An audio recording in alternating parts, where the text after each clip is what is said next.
अस्सलाम वालेकुम रहमतुल्लाहि व बरकातहू। खैरियत से आप लोग, होप यू ऑल फाइन। मेरा नाम है मोहम्मद और welcome back to my channel. इससे पहले मैंने एक वीडियो बनाया था 13 इल्यूमिनाटी फैमिलीज। जो 13 फैमिलीज होते हैं उनके बारे में डिटेल डिस्क्रिप्शन, पूरे 13 फैमिलीज जो एलीट मेंबर्स है उनके बारे में मैंने डिटेल दिया। मेक श्योर आप इधर ये लिंक पर चेक करिए उस वीडियो को, क्योंकि मेरे हिसाब से यूट्यूब पे सबसे पहला वीडियो जो इनके फैमिली मेंबर्स के बारे में डिटेल में एक्सप्लेन कर रहा था वो यही वीडियो है। काफ़ी कॉन्ट्रोवर्शियल वीडियो है, लेकिन उसके बाद मुझे कंटिन्यूसली एक फैमिली के बारे में कमेंट आ रहा था कि इसको कवर करने के लिए, और उन 13 फैमिलीज में से एक फैमिली को स्पेसिफिकली कवर करने के लिए, जिसका नाम है द रॉथशाइल्ड फैमिली। तो इस वीडियो में मैं आपको बताऊंगा डिटेल में कि कौन है रॉथशाइल्ड फैमिली और कैसा इनका भी हाथ था इसराइल के फॉर्मेशन के पीछे, जो ये इल्यूमिनाटी के एलीट सीक्रेट फैमिली है। देखते हैं इस वीडियो में कंप्लीट डिटेल में। बताया जाता है कि रॉथशाइल्ड फैमिली के पास बहुत ज्यादा पैसा है और ये ओपनली इसको डिक्लेयर नहीं करते। जैसा आप आज के पीरियड में सुनते हैं Elon Musk, Jeff Bezos, Ambani,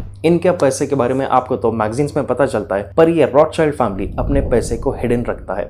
कौन है रॉथशाइल्ड फैमिली? कई कॉन्स्पिरेसी थियरिस्ट के हिसाब से यही बताया जाता है कि जो 13 इल्यूमिनाटी के एलीट फैमिलीज है उनमें से सबसे पहला नंबर पे ये रॉथशाइल्ड फैमिली आता है। ये रॉथशाइल्ड फैमिली एक यूरोपियन बैंकिंग डायनेस्टी है जो जर्मनी में लेट 18th सेंचुरी में स्टार्ट हुआ था। मतलब कि उस वक्त ये सबके आगे इनका नाम आना शुरू हुआ था और बैंकिंग के सेक्टर में इनको सबका बाप कहा जाता है। बताया जाता है कि 18th सेंचुरी के बाद जब ये बैंकिंग डायनेस्टी में पूरी तरह उतरे थे, उसके बाद ये कई सारे मेजर सिटीज यूरोप और दूसरे देश में ये अपने ब्रांचेस बढ़ाने लगे अलग अलग नामों से। और ये इनका पैसा कैसा कमाया है, जितना इंफॉर्मेशन अवेलेबल है उससे ये पता चल रहा है कि बैंकिंग ही इनका मेन सेक्टर है जिसके जरिए इन्होंने बहुत ज्यादा पैसा कमाया। बताया जाता है कि रॉथशाइल्ड फैमिली फाइनेंशियल सर्विसेज प्रोवाइड करता है गवर्नमेंट्स को, कई सारे डायनेस्टीज जो किंग्स होते हैं और कई सारे अलग वेल्थी क्लाइंट्स को लोन्स देकर, इन्वेस्टमेंट्स देकर और स्ट्रैटेजिक प्लानिंग उनको बताकर। अब रॉथशाइल्ड फैमिली को लेकर कई सारे कॉन्स्पिरेसीज इंटरनेट पर आप देख सकते हैं। काफी लिमिटेड इंफॉर्मेशन के बारे में, क्योंकि बताया जाता है कि मेजर जो न्यूज मीडिया पोर्टल्स है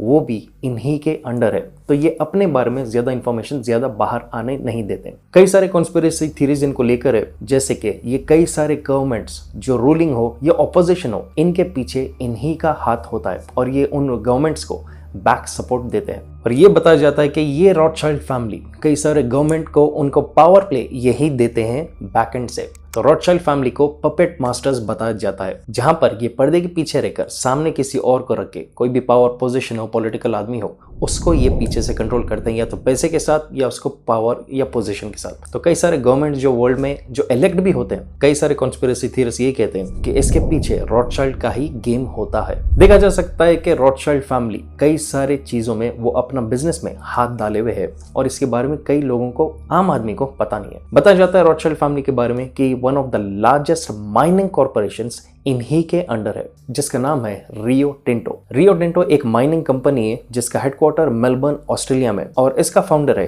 रॉथशाइल्ड वेंचर। 1880s में बताया जाता है कि रॉथशाइल्ड फैमिली इस कंपनी में वो इन्वॉल्व होना शुरू हुए थे और वहां से इन्होंने प्रोडक्शन बहुत ज़्यादा स्टार्ट किया था। माइनिंग कंपनी, आपको अगर नहीं पता है तो ये बहुत ज़्यादा पैसा इसमें रहता है। कई सारे गवर्नमेंट्स को गिरा भी जाता है माइनिंग कॉर्पोरेशंस को हैंडल करने के लिए। और सिर्फ इतना ही नहीं, कुछ रूमर्स ये भी बताए गए हैं कि क्वीन एलिजाबेथ, जिसका हाल ही में डेथ हुआ है, जो यूनाइटेड किंगडम की क्वीन थी, उसका भी पैसा इस कंपनी में इन्वेस्टेड था एक प्राइवेट बैंकिंग सेक्टर के जरिए। इनकी खास बात होती है कि ये बाहर जो दूसरे फैमिलीज होते हैं इनसे ये शादी नहीं करते और ये सिर्फ अपने कजन्स में ही शादी इनकी होती है। इसके पीछे एक राज बताया जाता है कि ये अपना पावर और पैसा विद इन फैमिली रोटेट करना चाहते हैं और कोई थर्ड पार्टी को ये इन्वॉल्व नहीं होने देते अपने इस फैमिली या फैमिली बिजनेस में। अब यहाँ पर सबसे खास और सबसे जो यूनिक बात रॉथशाइल्ड्स को इतना पावरफुल कर चुके हैं आज के पीरियड में, वो है कि ये लोग गोल्ड को, उसके प्राइसिंग को कंट्रोल करते हैं। पिछले वीडियोस में भी मैंने बताया 13 इल्यूमिनाटी फैमिलीज की जो वीडियो थी, और साथ ही साथ हाल ही में मैंने एक वीडियो जो अपलोड किया था द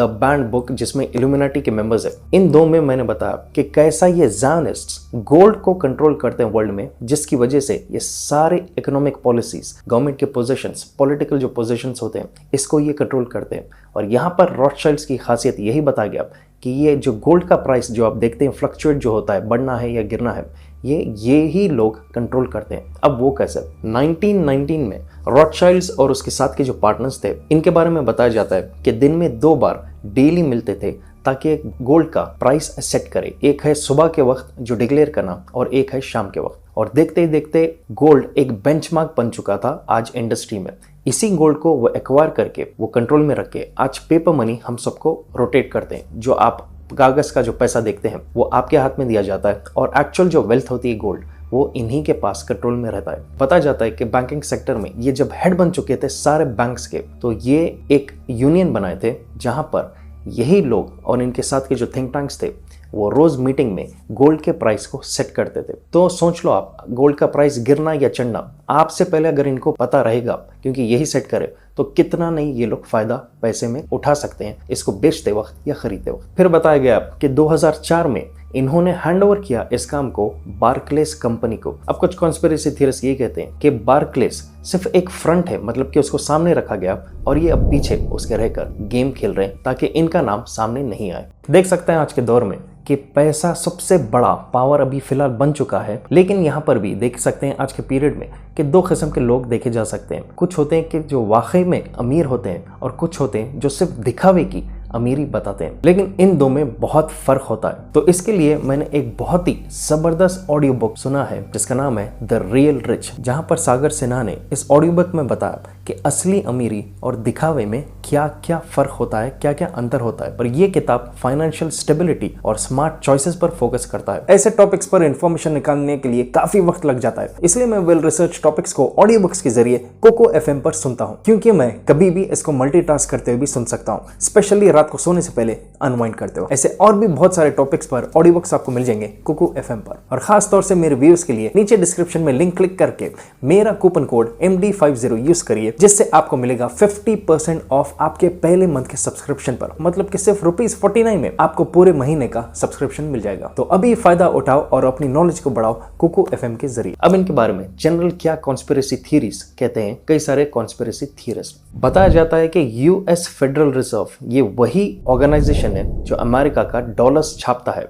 वैल्यूएशन करता है। इसको हेवीली इन्फ्लुएंस रॉथशाइल्ड फैमिली करता है। मतलब कि final decision makers US federal reserve के जो भी एग्रीमेंट्स होते हैं या डिसीजंस होते हैं उसके पीछे रॉथशाइल्ड फैमिली का हाथ होता है। और एक और सबसे फेमस जो इनके बारे में कॉन्स्पिरेसी थ्योरी यही है कि ये इल्यूमिनाटी के एलीट फैमिली मेंबर्स में से एक है। सिर्फ इतना ही नहीं बल्कि 13 जो फैमिलीज है इल्यूमिनाटीज के टॉप एलीट के, नंबर 1 पर रॉथशाइल्ड आता है। नंबर 2 पर आपने एक और नाम देखा होगा, द रॉकफेलर फैमिली, जिसके नाम पर जे-जी ने अपनी कंपनी खोली और साथ ही साथ वो उन शैतानी निशानों को भी बताते रहता है। और अगर आप इंटरनेट पे सर्च करेंगे रॉथशाइल्ड फैमिली पार्टीज तो आपको कुछ अजीब किस्म के पिक्चर्स नजर आएंगे, जहां पर ये एक अजीब किस्म के मास्क लगाए हुए कुछ शैतानी किस्म का माहौल इनके ऊपर दिखता है। इनके कुछ फैमिली फोटोज 1972 के एक पार्टी से अपलोड हुए थे इंटरनेट पर, जहां पर आप देख सकते हैं कि अजीब मास्क ये लोग पहनकर इस पार्टी को अटेंड करते हैं। कुछ लोगों ने बताया कि शायद ये एक बस मस्खरे किस्म की पार्टी है और ऐसे कई किस्म के पार्टीज होते रहते हैं, लेकिन कुछ कॉन्स्पिरेसी थियरिस्ट कहते हैं कि एकदम फ्रीक और मेंटल किस्म की फैमिली है जो ऐसे किस्म के घिनौने पार्टीज ये लोग होल्ड करते हैं। फोटोज में इतना नजर आया, पता नहीं वहां पर असलियत में और कैसे किस्म की घिनौने हरकत इन लोगों में होते हैं। अब जब पैसे की बात हो ही रही है तो रॉथशाइल्ड फैमिली को richest family in the world कहते हैं। इनका एस्टिमेट आज के दौर में बताया जाता है रफली $1 ट्रिलियन है। अब आप सोचेंगे कि एलोन मस्क नंबर 1 कैसा है, Bill Gates, Ambani, how come ये लोग टॉप 5 में आते हैं आज के पीरियड में फोर्ब्स मैगजीन में। इसके बारे में बताया जाता है कि रॉथशाइल्ड फैमिली एज एन इंडिविजुअल नहीं बल्कि एज अ फैमिली ये लोग रिप्रेजेंट करते हैं $1 ट्रिलियन के मालिक।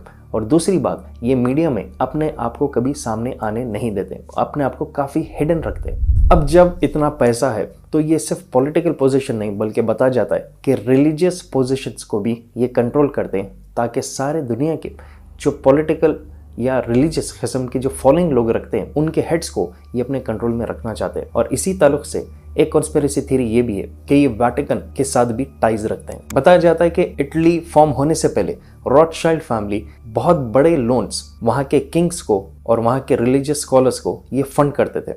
और इटली का फॉर्मेशन होने के बाद इन रॉथशाइल्ड फैमिली को वहाँ से निकाल दिया गया था, क्योंकि बताया जाता है कि ये लोग पैसा देकर काफ़ी करप्शन फैलाते थे, अपने हिसाब से ये रूल्स बनाने लगाते थे। लेकिन कुछ वक्त में ये लोग बहुत एक्सपर्ट्स होते हैं अपने काम निकालने में। और बताया जाता है कि रॉथशाइल्ड फैमिली उसके बाद वहाँ पर वाटिकन बैंक के फॉर्मेशन के बाद काफ़ी उन्होंने क्लोज टाइज रखा उस वाटिकन बैंक के जरिए। और वहाँ से बिहाइंड द सीन पता नहीं क्या गेम्स ये लोगों ने खेला, पर उन्होंने वापस अपना हाथ डाल दिया वाटिकन के पैसे में। तो एक तरह से वहाँ के जब बैंक्स किसी के कंट्रोल में रहते हैं तो समझो वो बहुत पावरफुल हो जाते हैं। और इसी ताल्लुक से कॉन्स्पिरेसी थियरिस्ट यही बताते हैं कि इनका पावर इतना हो चुका था कि 1832 में जब कार्ल वॉन रॉथशाइल्ड ने वाटिकन के पोप को मिला तो उस वक्त उसने पोप के पैर नहीं चूमे, जबकि देखा जा सकता है कि कई सारे इन्फ्लुएंशियल फिगर्स वहां पर आकर पोप को एज अ रेस्पेक्ट उसके पैर चूमते थे या बैठकर उससे मिलते थे। लेकिन यहाँ पर रॉथशाइल्ड का फैमिली का मेंबर जो हेड था उस वक्त वो ठहर कर आमने सामने पोप से मिलकर गया। तो इसी को देखकर कई सारे लोग यही समझ गए थे कि यहाँ पर कितना पावरफुल रॉथशाइल्ड हो चुका था और वाटिकन से कितने डीप उसके टाइज हो चुके। अभी करंट स्टेटस तो पता नहीं है, पर यह भी हो सकता है कि शायद इस चीज को अब छुपाया जाता है। अब अगला जो पॉइंट है ये भी काफी आपको चौंका देगा। यूएस गवर्नमेंट 2008 में वो काफी परेशान हुआ था जब 2008 का रिसेशन हुआ था, जिससे वर्ल्ड वाइड फाइनेंशियल कोलैप्स कई गवर्नमेंट्स के हो चुके थे, कई सारे कंपनीज बंद हुए थे। पर 1920 में भी ऐसा ही एक सिमिलर रिसेशन हुआ था जिससे यूएस गवर्नमेंट बहुत परेशान थी और वो कोलैप्स के वर्ज पर था। और उस वक्त रॉथशाइल्ड फैमिली ने बेल आउट किया था अमेरिकन गवर्नमेंट को। यहाँ पर बेल आउट का मतलब होता है कि उसने पैसा डालकर बचा लिया था यूएस गवर्नमेंट को पूरी तरह डूबने से। और उस 1920 के रिसेशन को द ग्रेट डिप्रेशन कहते हैं, क्योंकि बताया जाता है कि ग्रेट डिप्रेशन के होने के बाद यूएस गवर्नमेंट के पास सोना, गोल्ड जो है वो बहुत कम था, जिसकी वजह से वो खर्चे जो भी करते हैं, जो गवर्नमेंट की जो पॉलिसीज होते हैं जिसमें उनको खर्चा भी देना वापस रहता है, वो नहीं दे सक रहे थे। और इस वक्त यूएस गवर्नमेंट का प्रेसिडेंट ग्रोवर क्लीवलैंड ने हाथ बढ़ाया रॉथशाइल्ड फैमिली की तरफ और कहा कि हमारी गवर्नमेंट को कोलैप्स होने से बचा लो। तो आप समझ जा सकते हैं कि जब यूएस का खुद प्रेसिडेंट किसी की तरफ हाथ बढ़ा रहा है उसकी गवर्नमेंट को डूबते हुए बचने से, तो समझ जाओ कितनी पावरफुल फैमिली ये है। उसके बाद बताया जाता है कि रॉथशाइल्ड फैमिली ने बहुत पैसा यूएस गवर्नमेंट को उस वक्त फंड किया था उसके कर्जे चुकाने के लिए। लेकिन यहाँ पर कोई दोस्ती में नहीं होता है, बल्कि यहाँ पर डील्स बनाए जाते हैं बिहाइंड द कर्टेन, जहाँ पर पैसा देने पर उनको कई सारे बेनिफिट्स जो सीक्रेट है वो दिए गए हैं। अब यहाँ पर वो कितना हाथ कितने सेक्टर्स में यूएस गवर्नमेंट के उसके बाद डालकर ये आज तक भी वहाँ पर है ये नहीं पता। लेकिन जैसा मैंने एक प्रीवियस पॉइंट में आपको बताया कि यूएस फेडरल रिजर्व के पीछे भी मेन डिसीजन मेकर्स रॉथशाइल्ड फैमिली है। तो आप समझ जा सकते हैं कि ये कर्जा देकर कैसा अपना स्टैंड बना लेते हैं किसी भी मामले में। अब आते हैं मेन पॉइंट पर, जो एक कॉन्स्पिरेसी थ्योरी नहीं है बल्कि ये एक वेरीफाइड हिस्ट्री का पीस है, जहां पर ओपनली करंट जो रॉथशाइल्ड का हेड है जिसका नाम है जेकब रॉथशाइल्ड, उसने रिसेंटली एक बीबीसी के इंटरव्यू में ओपनली बताया कि कैसा इसराइल का फॉर्मेशन, जो ज़ायोनिस्ट स्टेट इसराइल का बना, उसके फॉर्मेशन के पीछे रॉथशाइल्ड फैमिली का ही हाथ था। क्योंकि ब्रिटिशर्स उस वक्त कोलैप्स पे थे और फलस्तीन पर टेक ओवर करने का जो काम था, जो ब्रिटिश हैंडओवर था, उसके पीछे रॉथशाइल्ड फैमिली का ही हाथ था। और सिर्फ इतना ही नहीं, इनके फॉर्मेशन को क्रेडिट भी दिया गया क्योंकि इसराइल में कई सारे जो स्ट्रीट्स है वो रॉथशाइल्ड फैमिली के बाद ही नेम्ड है। तो आप समझ जा सकते हैं कि कंप्लीट यहाँ पर ठोस सबूत के साथ ओपन डिक्लेरेशन किया जा रहा है कि रॉथशाइल्ड फैमिली ही मेन प्लेयर था ज़ायोनिस्ट स्टेट ऑफ इसराइल के फॉर्मेशन के पीछे। अगर आपको इसके बारे में और थोड़ा डिटेल चाहिए तो आप बाल्फोर डिक्लेरेशन इसके बारे में पढ़ सकते हैं, या यूट्यूब पर बाल्फोर डिक्लेरेशन रॉथशाइल्ड अगर आप ये कीवर्ड्स एंटर करेंगे तो आपको पूरा इंटरव्यू जेकब रॉथशाइल्ड का मिल जाएगा, जहां पर वो खुशी से और ओपनली बता रहा है कि कैसा उन्हीं का हाथ था ज़ायोनिस्ट स्टेट ऑफ इसराइल के फॉर्मेशन के पीछे। तो इससे कॉन्स्पिरेसी थियरिस्ट यही लिंकअप करते हैं कि मसीह दज्जाल, जिसको क्रिश्चियनिटी में एंटी क्राइस्ट कहते हैं या द फॉल्स मसाया, इसके आने के लिए कैसा ज़ायोनिस्ट इल्यूमिनाटी रॉथशाइल्ड फैमिली पूरी तरह तैयारी कर रही है ज़ायोनिस्ट स्टेट ऑफ इसराइल को बना के।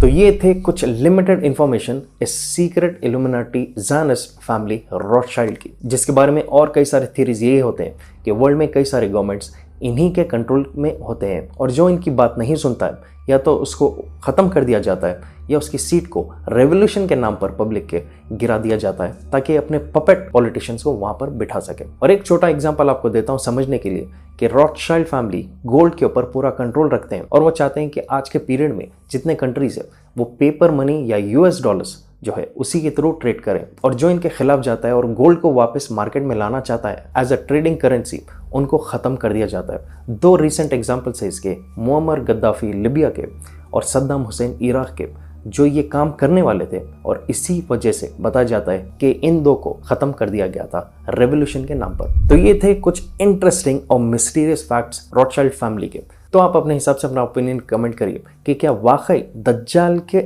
आने की तैयारी के पीछे यही लोग सबसे ज़्यादा काम कर रहे हैं जिनको इल्यूमिनाटी कहते हैं, या ये सिर्फ अफवाहें हैं आज के दौर में। तो अगर आप नए हैं मेरे चैनल पे, please make sure to subscribe और शेयर कीजिए इस वीडियो को जितना हो सके अपने हर सोशल मीडिया प्लेटफॉर्म के जरिए, डाउनलोड करके ही सही। जब तक इंशाल्लाह मिलता हूं मैं बहुत जल्द। टेक केयर एंड अल्लाह हाफिज़। मेक श्योर कुको एफएम आप लोग डाउनलोड कीजिए और फायदा उठाइए मेरे कूपन कोड के जरिए, अपनी नॉलेज बढ़ाइए। लिंक मैंने नीचे डिस्क्रिप्शन में दे दिया।